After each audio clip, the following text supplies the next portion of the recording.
Saudara-saudari yang terkasih dalam Kristus Tuhan, sebelum memulai renungan kita pada hari ini, marilah kita mengawalinya dengan tanda kemenangan Kristus. Dalam nama Bapa dan Putra dan Roh Kudus. Amin. Renungan kita pada hari ini berjudul Kita Percayakah? Sama saudara yang terkasih dalam Tuhan, Penginjil Yohanes dalam cuplikan menarasikan kisah mengenai pertentangan tentang asal Yesus. Kehadiran Yesus pada saat hari raya Pondok Daun menarik perhatian banyak orang. Sorotan mata yang membelalak dan decak opini keraguan-raguan yang dilempar dari mulut ke mulut di dekat sudut ruang bait Allah telah menjadikan buah bibir yang hambar untuk dikecap di kerongkongan dendam orang-orang Yahudi. Di hari raya Pondok Daun, orang-orang Yahudi dengan erat lekat menggendong sifat keraguan-raguan dalam diri mereka akan mesianitas Kristus. Konsep mesianitas yang mereka bangun saat itu ialah kehadiran Mesias harus bersifat misteri. Artinya bahwa kehadiran Mesias bila datang diandaikan selalu tetap tersembunyi dan tidak dikenal sampai Elia menyatakan kepada dunia. Sedangkan asal-usul Yesus dari sebuah desa Galilea dikenal dengan baik. Di dalam Injil Yohanes ini terdapat sindiran yang sehubungan dengan asal-usul Yesus yang notabene-nya merupakan keturunan Daud.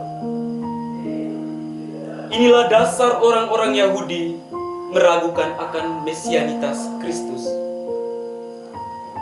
Dari peristiwa pesta ini, kita dapat melihat dari sisi kacamata kita masing-masing bahwa orang-orang Yahudi yang hadir pada saat itu cenderung memeluk budaya yang bersifat sensasional yang mengandung unsur ruang misteri. Saudara-saudariku yang terkasih dalam Kristus, Yesus dalam bacaan Injil Yohanes mengatakan demikian.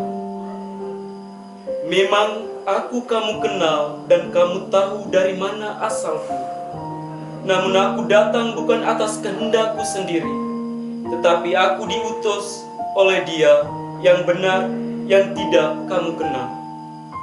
Aku kenal Dia sebab aku datang dari Dia dan Dialah yang mengutus aku.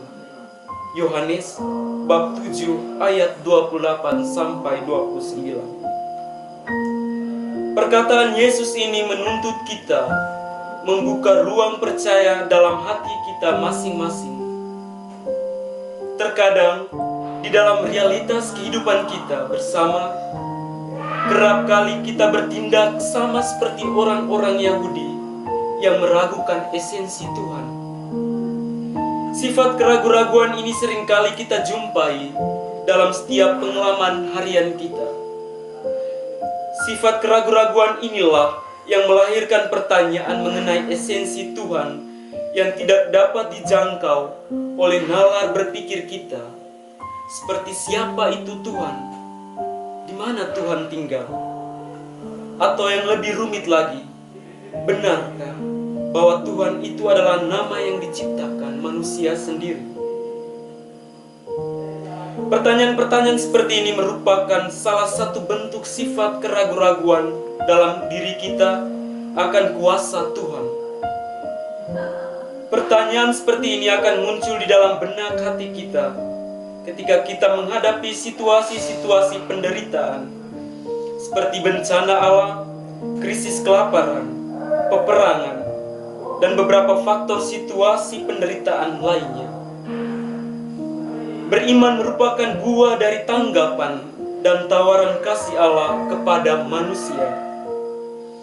Beriman juga diibaratkan seperti sebuah air yang berada di sumbernya, yang memiliki dua jalur hilir, yakni gereja dan adat istiadat itu sendiri. Jika kedua kubu hilir ini mengalami ketersendatan, maka rahmat yang Tuhan salurkan melalui dua kubu hilir ini akan terbuang dengan sia-sia, dan kita yang menantikan air dari sumber ini juga mengalami kehilangan krisis keberimanan. Untuk menjawab tanggapan dan tawaran kasih Allah ini, kita diajak untuk membentuk wadah keberimanan kita dan menimba dari kedalaman sumber air yang ada dalam diri Tuhan itu sendiri. Sama saudaraku yang terkasih dalam Tuhan, kata percaya merupakan sebuah kata kerja. Kata percaya sering muncul di dalam momen-momen penting, sehingga dapat dikatakan bahwa setiap kejadian yang diceritakan oleh penginjil Yohanes memiliki sasaran yang tepat. Yesus telah menyatakan dirinya melalui tanda-tanda yang dibuatnya, dan kita dituntut untuk menjawabinya dengan membangun ruang sikap percaya dalam diri kita masing-masing. Kata percaya merupakan ide pokok yang mau disampaikan oleh penginjil Yohanes di dalam bacaannya.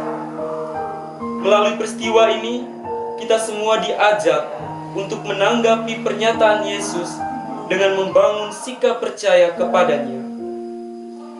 Kata percaya selalu mempunyai arti. Jangan pernah menjadikannya asing di kuping kita masing-masing. Maknai, sirami, hiasi ruang sikap percaya tersebut, sekalipun jutaan badai menawarkan garam mimpi keraguan-raguan yang tidak pernah usai. Semoga, amin. Kemuliaan kepada Bapa dan Putra dan Roh Kudus, seperti pada permulaan, sekarang, selalu, dan sepanjang segala abad. Amin. Dalam nama Bapa dan Putra dan Roh Kudus.